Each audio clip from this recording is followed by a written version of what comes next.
होता है। उसी तरीके से हमारी ये सांस्कृतिक धरोहरें हमारा पहचान है, हमारी गरिमा का, हमारे पूर्वजों के सम्मान का, उनके कार्यों का और उनके द्वारा सजोई गई चीजों को हम लेकर के इस आगे बढ़ते हैं।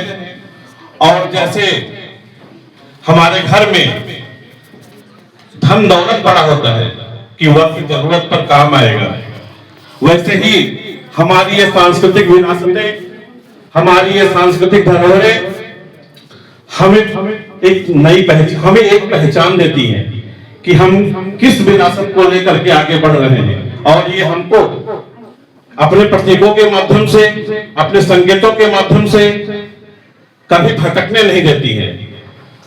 जब इस देश पर आक्रमण हुए, आक्रांता आए और यहाँ पर उन्होंने लूटमार की, लेकिन लूटमार के साथ साथ उन्होंने सर्वप्रथम एक कार्य किया, वो किया कि हमारे सांस्कृतिक धरोहरों को नष्ट करने का काम किया। और उनको पता था कि जिस देश की सांस्कृतिक विरासत को नष्ट कर दिया जाएगा, उस देश की अपनी पहचान मिट जाएगी और फिर हम जो चाहेंगे वो कर सकेंगे। इसलिए कुछ को तो नष्ट किया, कुछ को बचाया। इतनी समृद्ध संपदा थी हमारे पुरखों की कि उनके बस की बात नहीं थी कि वो हमारी समृद्ध संपदा को नष्ट कर पाते।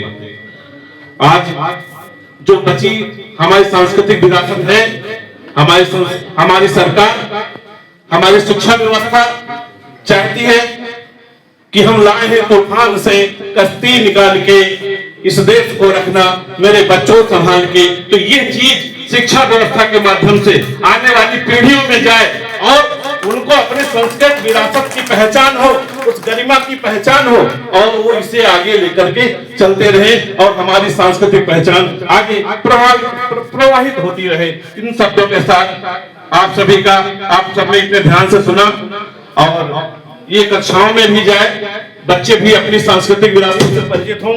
सरकार और शिक्षा व्यवस्था का जो उद्देश्य है कि इन पहचानों को बच्चों तक पहुंचाए और आने वाली पीढ़ी दर पीढ़ी तक ये पहचान हमारी बनती जाए, यही हमारी भारतीय संस्कृति की आत्मा है, यही विरासत है। जय हिंद, जय भारत, वंदे मातरम।